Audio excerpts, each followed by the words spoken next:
Hello, Mr. Ballard. How are you? I'm not too bad, thanks, Vanessa.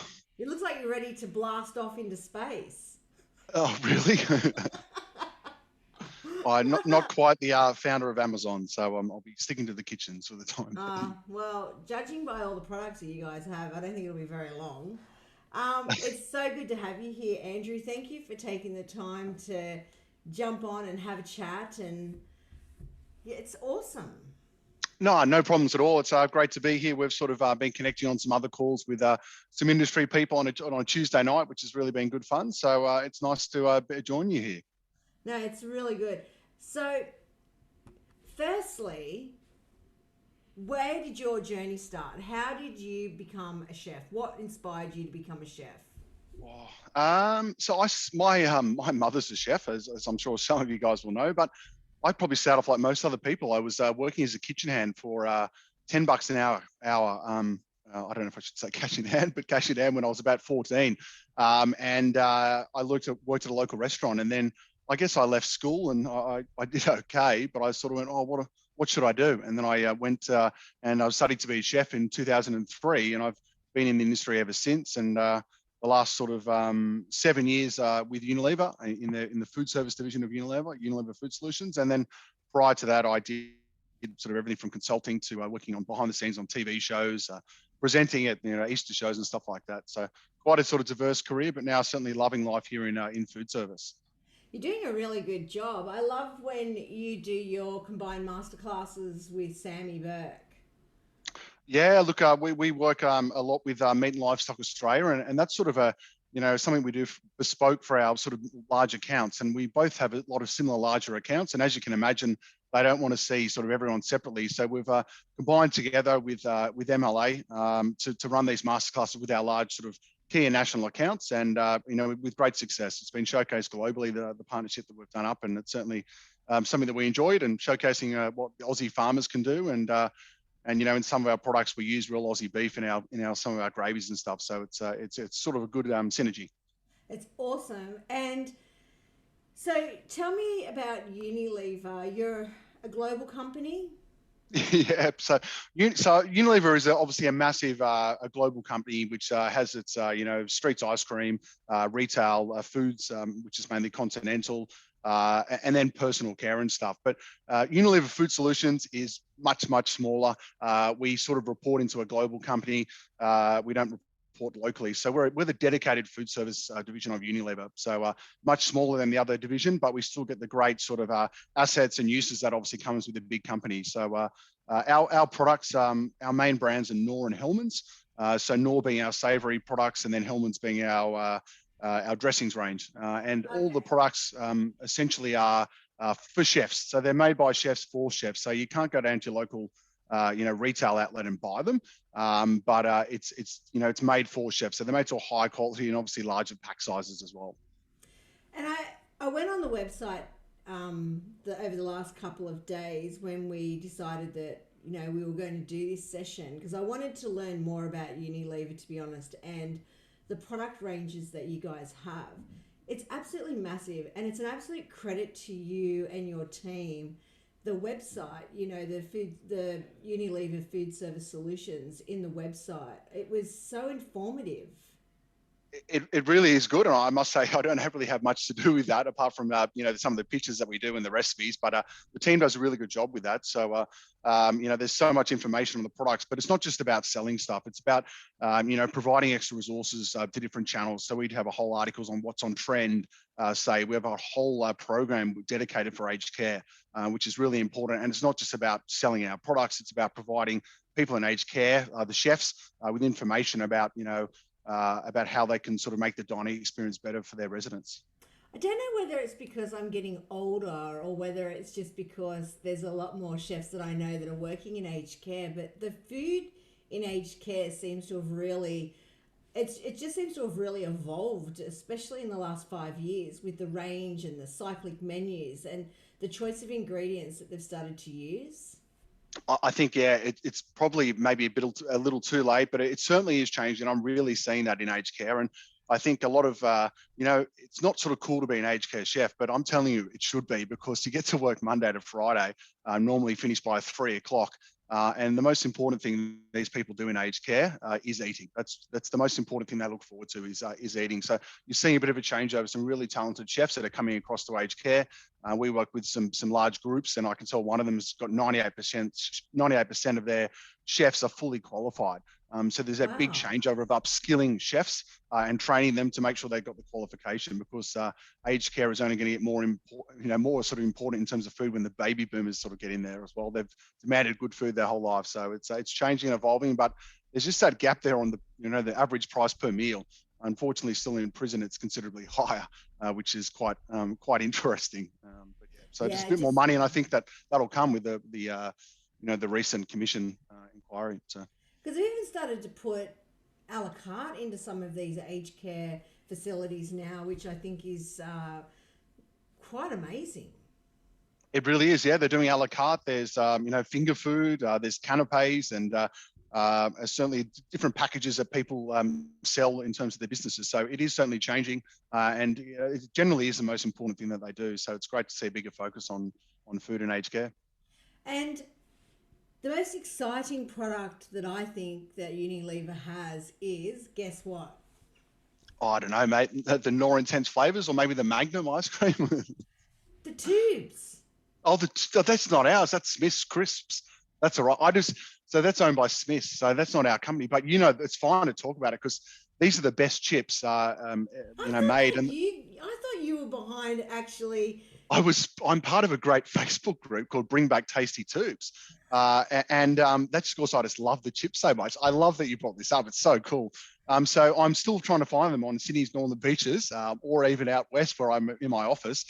So if anyone's got a tip on where I can buy tubes, the great chips by Smith's, they're making a comeback. So get out and support them. Do you know that they actually, somebody had posted the other day that they had seen them on the Central Coast. So I know that they're on the Central Coast, but I'm the same. I haven't actually seen them in any of the stores around here, but with COVID, obviously, we're probably a little bit more reluctant to be going out into supermarkets and so forth as well. But definitely look forward to getting my hands on a packet of those. But I reckon.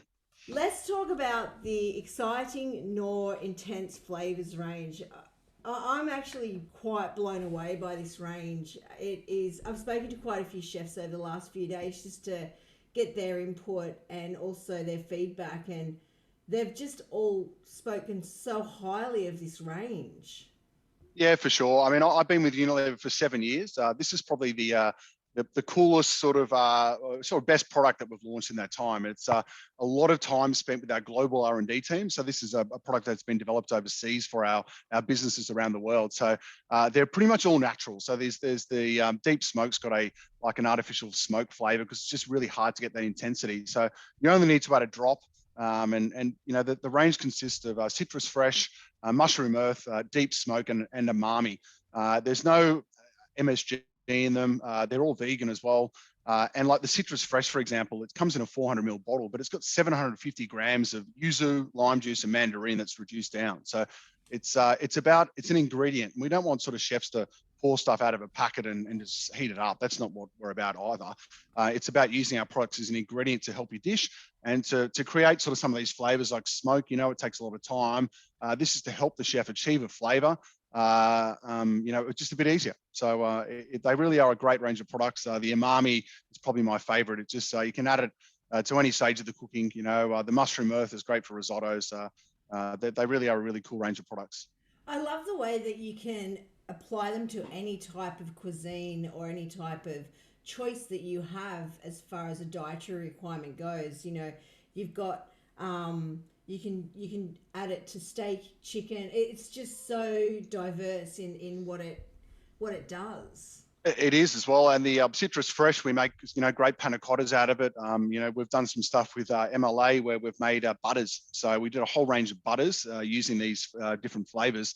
Like a Café de Paris butter. You just add some butter and mix this together, and it goes great over a steak for the summer, when we can all get back out to the pub, hopefully. It's sport hospitality. So what do you add to the butter, the citrus one? No, they all work. So we made a smoked butter. So obviously, I think it's Pepe Sahe does one of them, and you add our deep smoke to butter and you roll it up, put it in the fridge or freezer, and you get like a flavored butter. The umami one does like an onion sort of umami butter. And then the citrus one works well with a bit of parsley or coriander. and then the mushroom one, and mushroom butter. So yeah, that's cool. That's amazing. Yeah, so cool range of sort of ideas to go on top of the steak, and if you don't want so like a heavy gravy or a jus. And I also love the one that had the roast umani on the cauliflower. Yeah. So we developed a recipe. It's a whole cauliflower, and we know that stuff's also on trend as well. So yeah, you sort of marinate the umami with the cauliflower, and you cook the whole cauliflower in the oven, I think, for about an hour. But yeah, the recipes are on ufs.com, so you go there. But yeah, cool sort I, of I, different. what was it? Unilever.com. You just go to UFS, so UFS.com, and that'll take you to the local website. So I presume most people are watching it in Australia. So yeah, UFS.com, and then I'll take you there. That's amazing. And what I also loved about where you've got this range of products is how easy, I think I was saying to you before, to everything that you want to know about this product is available for the user. So if you want to know about allergens or you want to know about any of the product data, it's all there. It's transparent. It's easy to find. Yeah, I think that's really important now. Obviously, with the digital age, we don't have sort of hundreds of reps on the ground going around. We've got quite a few. So the best way we connect with our customers is digitally. They can go to our website, and like if you can change the recipe. So we put up serves 10, but if you want to serve 26 or 55 in your home, you just change the numbers up, and each recipe will calculate for that.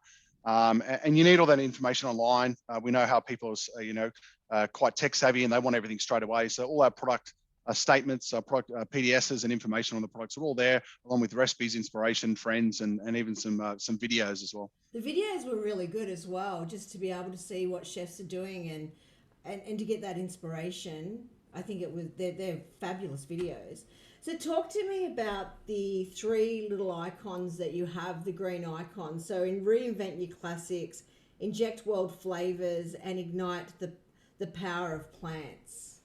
Yeah, so I guess three sort of big trends. So obviously the plant-based trend is really big, but in saying that, I'm not really talking about like those meat replacements and stuff like that. But people are sort of looking at eating a bit less meat and maybe bulking up the vegetables, but they want a really great flavor with that. So that plant power is sort of becoming more important. And obviously, if you have vegans or people who are gluten-free or everything, you want the products to be vegan or gluten-free, so you can use them across anything, even with meat. So you've caught me off guard with that. So that was a plant power. So world flavors. So again, with less travel, world cuisine is what we see as a hugely popular thing. So people want to eat authentic food at home. So we've got a global team of 250 chefs. So we've recently launched a whole new range of our sauces under our ready-to-use range. And I'll speak to our Japanese chef. I'll speak to our Chinese chef about what they see as the key flavors, and then we'll go and create this product in our lab with our awesome R&D team to then bring these products to life. And a lot of our products are being made in Australia as well now. We've got a factory down at Tatura.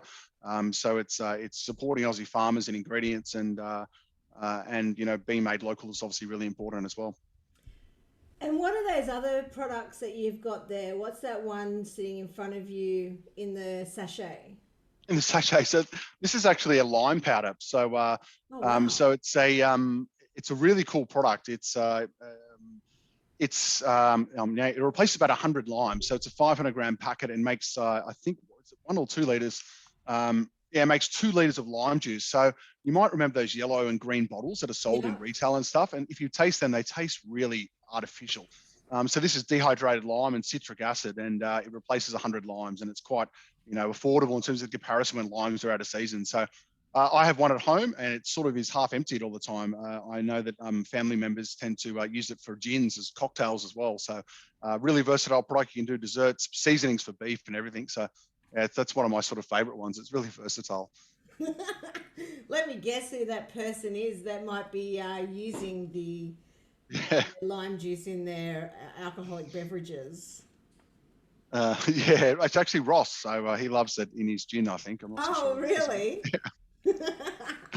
But the other one's a jus. So there is some sort of thinking about powdered sort of products that they're not sort of authentic or not close to scratch. But there's not too many pubs and clubs that have the capability to make hundreds and hundreds of liters of gravy each day. It just doesn't really happen anymore. So most likely you'll find a powdered gravy, but this product contains real Aussie beef, and it's our jus powder, which is a fantastic product. So you obviously can just make it out, add water, but you can also that's, we want you to create your own sort of sauce as well. So you can add balsamic glaze, rosemary with lamb and that type of thing. So it's a really cool product. Or if you want to make your own jus up or something, you can, instead of reducing down to 1 litre, when it's at that stage of 10 litres, you can add ours to extend out your yield. So it's not always just about making something out of a pack. It's about, extending your scratch made products to get more out of it. That's fantastic. And what else have you used your Intense Flavours range for? I love the fact that you can use it for your low and slow cooking as well, like smoking your proteins. 100%. So it might be like, so the smoke, say, if you don't have a smoker, say, and you work in an establishment, you might brush some on the steak, you might brush some on the burger, you might put it in the burger mince to get that authentic sort of smoke sort of flavor. If you don't have the capabilities of a smoker or something like that, the umami and the sugar in there is smoked over natural hardwood, so that gives you an idea of the quality of it. The umami one's got onion and garlic that's been roasted for an hour, so you can add it to the start of the cooking process if you want, so when you're sort of starting up, or you can add it to the end. But what I love to do is sort of mix it with some of our other sauces. So our hollandaise sauce, you've got 4 different hollandaise sauce variants using those products and natural, and then you can also mix it with mayonnaise, so for a whole different list of applications, whether it be a dipping sauce or on a sandwich or a burger. That's a good idea. So you could actually mix this range with your mayonnaise. Yeah. So the Hellmans Real mayonnaise, I must admit, I love our mayonnaise. Yeah. There's this whole egg argument with mayonnaise that it's whole egg is authentic. Well, as we know, Vanessa, you make mayonnaise with egg yolk, vinegar, and oil and some mustard and some seasoning. So it's not made with whole egg if you're making it from scratch. Our one is. So I love that product, and mixing it with these ones gives you a whole different application of flavour in your dishes. So it is pretty cool. And Sonia just said the Knorr coconut milk powder is also the bomb. Yeah, so we've got a whole range of products in the Thai range she's talking about. So exactly. So coconut milk powder, again, it's a powder, but it's actually more authentic in Sri Lankan cooking and that type of thing to use coconut milk powder as opposed to coconut milk. So we see this product, I think it makes about 6.5 litres from a 2 kilo packet, and it's for large sites and say when shipping and boating. Sorry, what's it called when everyone gets back on those big boats? Why am I got a mental blank? Cruising. They can't take out hundreds of liters of coconut cream, so it really fits into that channel. You can make desserts out of it, you can make ice cream, and obviously you can make curries out of it. So it's a really good product, the coconut milk powder. So is this range available globally, or is this an Australian, New Zealand product? Yeah, so the coconut milk powder in some way will be potentially available in other countries, but our Thai range, we call it, is only available in Australia at the moment. So our Thai curry paste, for example, I know that we want to bring stuff back to Australia, and we do that with a lot of our products, but our Thai products should be happily know they're made in Thailand, and that's because it's got fingerroot, galangal, all the local spices, Thai basil, where everything's in season, and then we make it over in our Thailand factory and ship it over here. So. And what about the Intense Flavours range? You asked me a lot of questions. So the Intense Flavours range is made overseas. That's my job. I believe it's made in Sweden. Hopefully none of my marketing team are watching. They might go. But it's made overseas. I think it's in Sweden. I can't quite read, but that's huge R&D process to get that product up, and it was a lot of year project with our global chefs, and our global chefs team also consists of R&D people who are chefs. So it's we sort of create products for chefs by chefs is sort of what our slogan is, and it's not just a slogan because that's what we are. We don't want to create a product that isn't useful for a chef or is not quite up to standard. So the products that we do launch into food service are really good. And then if I could just do a small little plug, this whole range of products, so the Intense Flavors and select other products, are now on Amazon. So you can go to Amazon, you can buy it I suppose not in retail, but if you want to go on there and buy these products for your home, you can. We've chosen like the smaller products that'll sort of suit for the home cook, I suppose.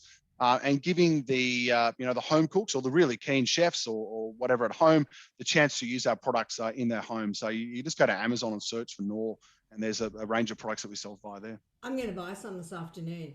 And the other thing that you do is you do support a lot of chefs. You've got a fairly you've got an okay following on Facebook, the Back of House. Look, yeah, Back of House is a Facebook page that myself and my colleague Liz Awama look after. I'd love to have a bit more time to do it, but I think we're about 95,000 followers, and it's not a page to spruik our products at all. It's a page to have industry chats with chefs. I'd love to do a bit more, but we took over that page with about 10,000 when someone else was running it. Maybe they needed that chef touch, and we put up funny videos. We try and engage with the chefs. There was a story about a guy who took some dodgy looking scales out of his car to weigh a steak at a steak restaurant that we shared, which is getting a bit of talk at the moment. So it's a great place to go. And we have we do live videos sometimes with Sam Burke and also psychologists as well that we've had on from Living to talk about, the problems in hospitality. So Back of House is a cool page, and jump on there and like it if you want. No, I thought, and I had a good brew. I follow it anyway, but I'd had a really good look through it today. It's actually a really good Facebook page. But anyway, well, what else would you like to tell me, Mr. Andrew? Oh, I think that sitting here sometimes as a corporate chef, we you maybe can't relate to other people in hospitality, but I think we're really feeling your pain. We know that there's a lot of people out there in New South Wales and also probably Queensland at the moment that are in extended lockdowns. So hospitality is struggling, and I think that what we need to understand is that when they open up, all the stock that they bought to restock their business goes to waste. So there's a huge cost for this open shut sort of lockdown period, and once that happens, all these operators got to throw out all this food because it's not going to last.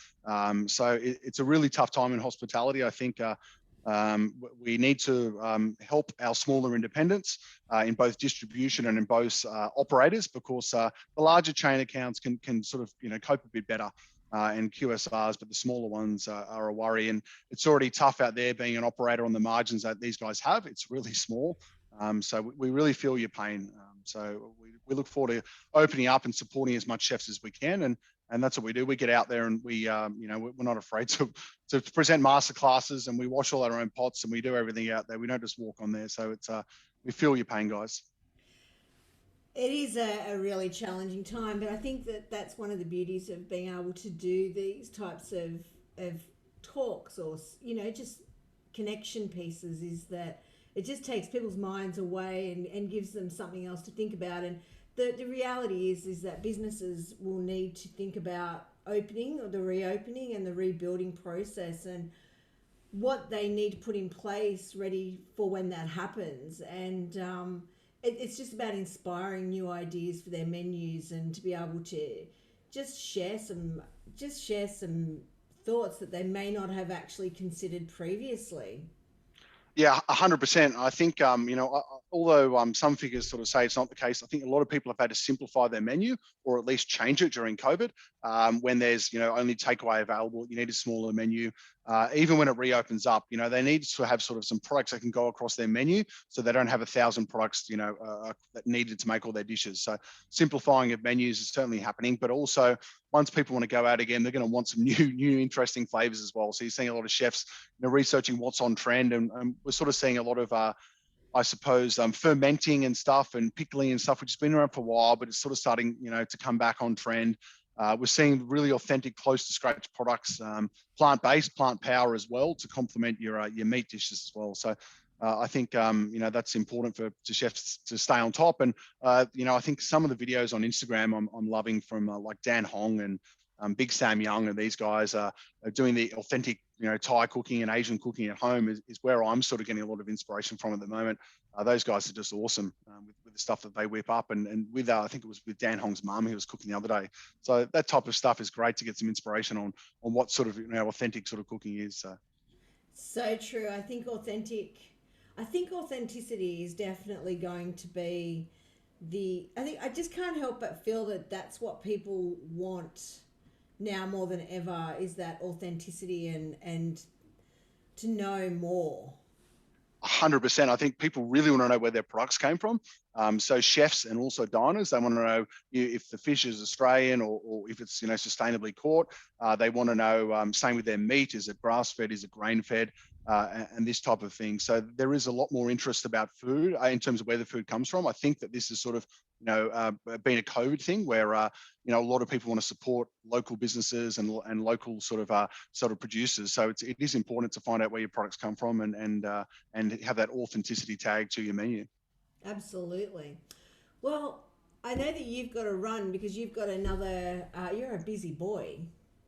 Today's been pretty busy, I think. So it's, I must admit, I did have my mask on here, but when we're on a thing, we're allowed to say it. But yeah, so it's ducking from Teams call to Teams call today is sort of has been the way of the world for everyone at the moment. So I must admit, I don't have to homeschool my kids because I see them on the weekends, but I don't know how these mothers and also probably fathers, but mainly mothers, are working and also homeschooling at home. I think I take my hat off to you guys. It's extremely tough situation to be in, and hopefully we can get out of this mess sometime soon, but I'm not too sure it's going to be that soon. Well, we're going to think positive. I mean, as Amanda Fuller said, we're going to aim for vivid. I'm actually on that bandwagon now. It's kind of like, well, I mean, we've got 25% of the vaccinations have been done now, which is fantastic. And if we can continue on that trajectory towards the end of the month, well, we and when's Vivid on? Hey? When's Vivid on? That's a really good question. I'm not too sure. I think that it was October actually. Well, hopefully, I hope we'll be fine then. Don't quote me on that. Don't quote me on that. But I know that whatever it was that Amanda said, I'm on board. We're heading for that. Yeah, she's fantastic, very inspirational, Amanda Fuller, and we've also got something else that we do called Fair Kitchens, and it's we chose her as an ambassador to be that because if you listen to her speak, you'll be instantly, inspired by the fact of how she cares for her team members and stuff. So what she does with Sam Prince Hospitality Group and those 3 venues, plus more, is really inspirational. She's a true leader in food service, and a great lady. I think it's been really great during this time just to get to know some of the people as well that actually are making a difference. They are amazing people, and I know when we get together on our Tuesday night live sessions, it's just fun. It's a bit of light humor. We get a bit serious at times, but there's no better way at the moment than just staying connected. Hugely important, to stay connected. I luckily went with a walk with someone who lives close by, Tony Green, just this morning, and that's great to actually have physical contact with someone. But otherwise pick up the phone, Skype, and one day I'll find my single bubble buddy. I'm still working on that. So yeah, I live in between James Bilingual, who had Burger Hounds, and Julianne Lever. Oh yeah, we know Julianne. So I'm like, we can take it in turns each day and try and connect up, leave our masks on and have a walk. But it's really important to just stay connected at this time and stay positive, I think. Yep, I completely agree. It's a tough time, and I'm trying to stay positive by getting a bit of exercise in that, and then really hoping we see a firm plan out for hospitality out of this mess. So we've got some sort of key dates where we can look at reopening, and I think there's already been a small leak this morning about outdoor hospitality or something. So seem to be on the right track. Those green shoots might reappear soon, hopefully. Hopefully. Well, anyway, thank you so much. I really appreciate your time, and as you said, the NorIntense range of the NorIntense Flavour Range is now available on Amazon for those that might want to try it, if they want to try it before they go back into the kitchens. But I just think it's fabulous. I'm going to get on there right now and order all 4. Awesome. Yep. So there's a few more products on Amazon. These products are really great. They've been created by chefs, and there's you only have to use a tiny amount. That's why they might look a bit small in 400ml bottles, but they go a long way. So awesome. Thank you so much. Take care. Chat tonight. Yep, cool. Thanks very much, Vanessa, for the chance. It's great to have a chat, and we'll speak later tonight. We have to do it more often. We should. All right. Bye. Thanks.